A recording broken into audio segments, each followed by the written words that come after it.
Ebusa makatro se week mu nyina de Daddy Lumba ana etwa so far as na ye hu nsensem eye concern na clash aba de otena kunani apaso eye madam Akosua Serwaa ene odobroni hwan na etena kunani apaso eno so aba trend no ma trend pa na at this moment no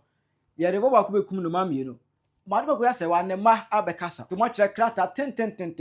meba mo atiem mo ati de omok ana face no Maa Linda abedidi Akosua Serwaa tem ama media na so TikTok is for no aba reply no I Penyah block media mess was say need mu obe like if you don't know that one subscribe button stand by click the notification icon no latest updates stand by the wa adwin ma me e wo comment section mess so ba so no a share me for so anya bi ahwe ejenye ni mentimo se abeda Lumba aye hu enhyehyeye no ho ni nyina fa kunani hwan ne emfa di nko book mu se we kunani between odobroni I said Lumba organ hadam no calling some people na Lumba yale ono no otena ne ho ono e social media wife any family wife Anna Madam Akosua Serwaa ono see a legal wife court ona court asensi ase enim said Daddy Lumba ayere eno no in fact officially divorce but na Daddy Lumba esuro so be chire japade wu na ma na yele fan de any divorce no wan sign wan ti ase e do de konkon ho no mo a na wawuo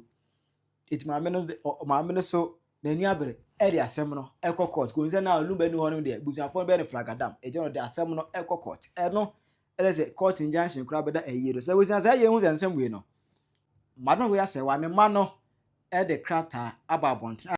we dey breaking news obi an kind be say it has come to our attention that there is an ongoing court process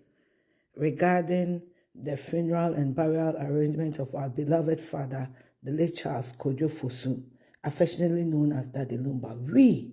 the children of Akosua Serwaa and Daddy Lumba, wish to clarify that we are not parties to this legal process and that we do not wish to be involved in any disputes or conflicts surrounding the funeral arrangement. Our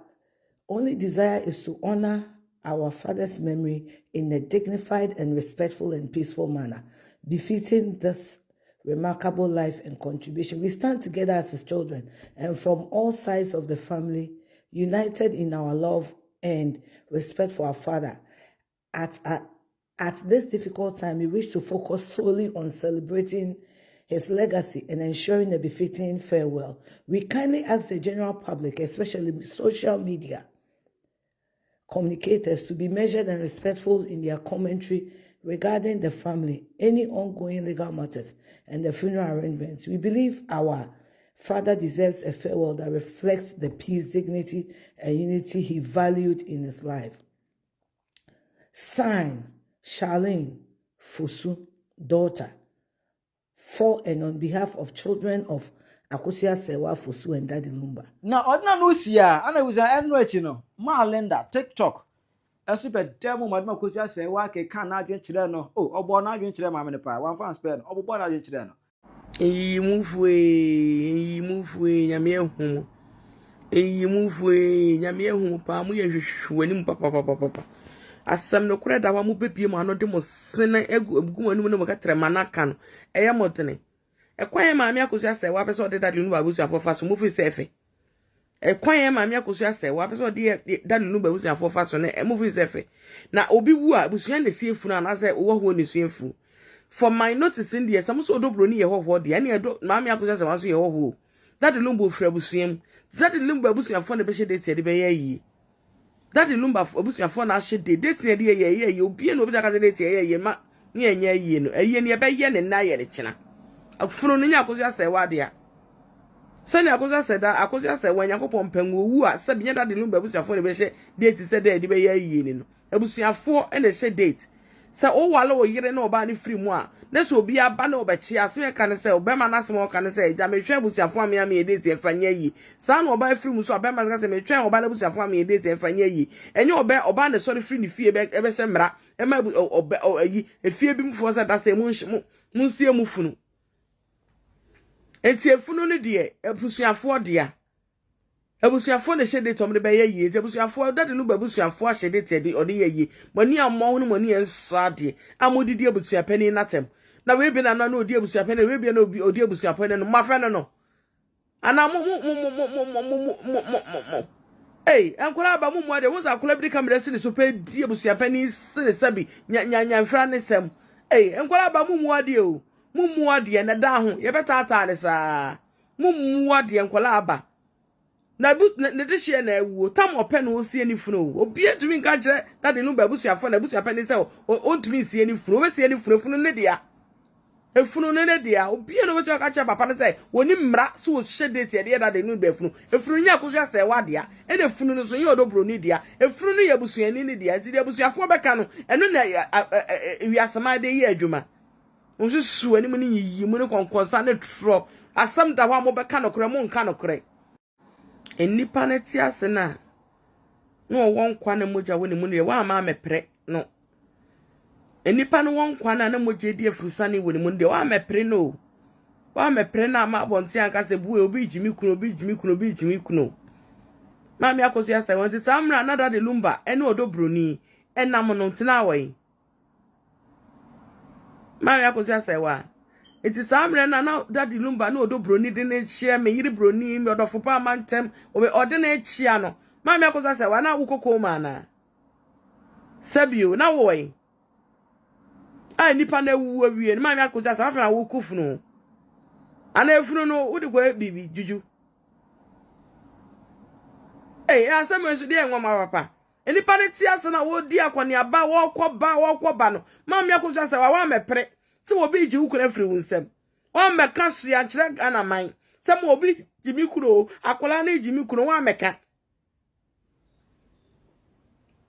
ana samna Daddy Lumba no de odi odoproni nam na wa hu ana samra ma mi Akosua Serwaa na wo hen du tena sema akwa akota ji ukuru sa samra na ni paneti ase na ka uka ko betumi abayi ne na no wa meka cho ye se Daddy Lumba ji ukuru afa wa wuo no ena ma mi Akosua Serwaa wapia bonti se ufuna ayera asema zire mu owere mu na mu me ehwe mu ye o na abusuafo no mu mamani na ho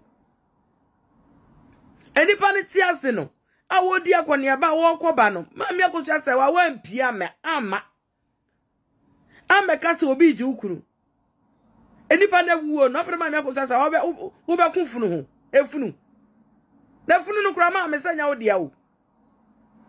nipa de ti ase ro ntimi ankremu no a wa wuo no na abekremu funu na e ka za busua do funu no ma mi Akosua Serwaa wa ante ana abusua do funu no o santini wa ante ase wonte ase ana wonim nipa de ti ase na ka betimi akremu no wa ntimi ankremu no nipa na wuo na wuo im na ya abusuafo de ano afre ma mi Akosua Serwaa wa bekremu funu atwe so de mu wa mu yehwe mu ye o chasa medam edwen ho amenti ase se enipa chasa wiase ho ma mi Akosua Serwaa afunu no de yedan o de yedan enipa ne ti ase no awo no odobro ni gina puppet to puppets public to public party to party enjoyment one pia bonten ana de enjoyment na won pe na de open funu no efunu na wo to nya na bon pa se Daddy Lumba ngu na be pre ni funu ana enipa ne ti ase no wa me pre funu ho wa me pre ne ho wa wuo na fa na be pre ne ho ma mi Akosua Serwaa we de kwatrase le funu no kra ni odobro ni nyamo de yawo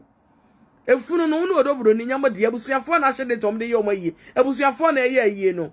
sabi abusua na sie funu enya hoho na sie funu so odobro ni ye hoho de Akosua Serwaa so hoho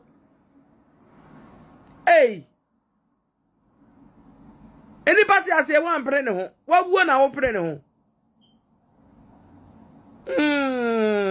say ni pa mi ani na ho sisa na sa wo dam o so won fa so wa mo po am awu na se medi anwanwa o akoda yi ji wukunu wa ma bonte ameka Daddy Lumba fo odobro ni ansie da wo mo de odobro ni me yire do fo pa man tam na ma me kokodo me ni nyina na o ma me Akosua Serwaa na awai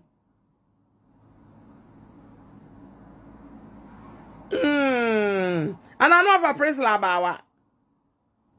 no fa presla no fa no bawa so ntina Daddy hu na onye na owu a wa ba be gina ni mu ana na so na mo nyina na person Daddy Lumba wu ana say I don't get it to be honest me dream one I can't think far Ide nipa pre enkwa di onkwa mu emoja di owankwa no wo de afunu na obepre ho mama Akosua Serwaa waso aka di emu owere mo emu owere na Ghana Daddy Lumba abusafo mo ni na wo he mo amodidi abusuapani na ta mo foma sama frɛ abusuapani ni so mo amodidi abusuapani na ta mo foma sama frɛ abusuapani ni so me ka kyerɛ mo straight na nyɛ mo afɛ no enye mo afɛ no kra na de hye ni Lumba ne wo fa se ni mpon no ni nua ba na ne ba on na ya busuapani da wo pe no wo hye ni date e da wo pe no wo ye na yie to bia fo mani ammo ho ne mani ensa de efefiri papa ne so na wo dobro ni ye hwohwo de ene Akosua Serwaa so ye hwohwo funu no nye omo ye no nyina nye omo de ya enye omo de ya anwanwa se mo ho na nipa mo me ma me Akosua Serwaa waso ade a wo ye we hu o efunu nipa ne tiase na wokoba no ntia be pere no zo bi ji ukunu nipa da wuo na fena we de maame kotena se na efele ebusua hye to de ye na yi amoto no se de yi ato san na ta san code ato so ebusua eye ne de hye yi a mo se mo mpene ne funu no mo de efunu no mo de a mo de mo be sa mefunu na sole atwomani su o mo be sa mefunu no obe sole adenchi ba ko ani so pa mo afanya me wate abusuya ye na yi abusuya hye to be ne de hye yi amotenche se ye mpene who are you wa o de efunu no dia agro na eno anakọ media ne so TikTokers for na abel reply Maa Linda na we ni so mo ka kire no Maa Linda he we chi me papa wo se de na Akosua Serwaa threat wan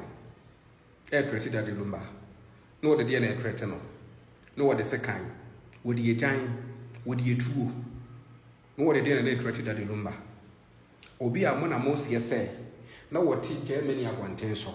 na wo gya ni kunu ma ni kunu betena Ghana na wo ani ni kunu achi no nti esab ye den na wo afide no wo threat Daddy Lumba kwan be so no fa so threat Daddy Lumba kwan be so mo na mo se se wo gya ni kunu ma ni kunu betena Ghana wo andi na chi amehwe ni kunu na sebi obema na wo yale ene wo timi baaye ba Ghana betimi fa wo ba foforo ne timi wu nkulansia obi a na wo yale a na yititi ne tubini a na wo dafo ma wo ntimi zo ne na ho hwe no mo na mo sie o mo na mo ka wo timi be fa wo ba ne wo nkulansia wo ho obi a na wo ti Germany ba kwan ba so na wo fa so asebi wo baaye a na wo threat Daddy Lumba woni mo nyanza wo ho waye chum se kajeti ekura ohu chum ye waye chum se kajeti ekura no wo yale wo ho wo nwene wo ho bon hwa asem amane mahu ye so no tofo maboa bi abone bi wo ma Akosua Serwaa pu bi amana kana asema wo wa bodam sa wale no efo ene dedafo ma ne ye tatata so fo mo ade ntina wa ntina wo kuno na wutime wu mienu ja ba ma no ho ekotena abrochira safa ba ma foforo na wo foforo awale na afo ka wutime tena wo de wo yi ne yi wo chasa na me ka kire wo no wo chi ne woto sade ya sawa wantemi ame ye wo chi ne woto sade ya sawa wantemi ame wo muade ye ho wo kra podi ma me emeka bi pebe bi kwatena ye tikurom ha ana nkrofo betena social media sa wo ba ba no wo yi hook up ye tikurom ha ye te ha wo ana Ghana ha ye te ha na nkrofo betena social media say wo ba yi hook up abrabo ye bona obi a woti aburuchiri ka wo ba yi hook up kurasini bi don kwata sawo wo jale wo ho unpodi ka wo ye first and last wo betima beti na social media be bie wa no tamaka amere si wanim sese bi wo kasa ti Akosua Serwaa wo hu sa bi jan kako wo jale papa wo koshini obi ye kohwini se na wo koshini ba ba na chen wo Maa Linda wo jale uhuse communion bread uhuse communion bread wate ye uhuse communion bread What bottom say, and a bushia when they do a mufun or data, and I was a 1 penny more when ye yajamai. Which shall it? Kurasini.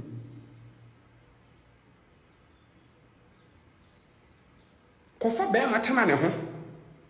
Kofa bema na tina na ho na hwe bema no. Na sa bema wo maba ni bio. Se wonnim na bema bi bu baba o maba ni bi kwasea. Na sa wo sore ya wa adwen sa wo be fatia ma wo mana. Ma akohua nyankopon, ma akohua se wa nyankopon tua wo ka no won to so re.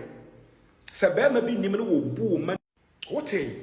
se bema bi nim na wo bu ma ni bi kwasea. Na wo ya wa adwen sa wo be sore sa wo ba tan apo ama wo ma no a. Na se ma akohua se wa nyankopon to so re. Mamen kai mo so na mugu midi emu na mo trete me no mo ka se misura de on mo se de mo na ma ba midi emu na mugu midi emu na mo trete me no mo se de me yan trete me o mo pa me tima kire mo mfie na ma ba na da mo pese mo de me no mo de abaye me she muna muso mu midi emu na na sika na pa ka ne yan fama ai ka me ye pese ye ma sika na mo men pese mo sika me de yade sika na me de yade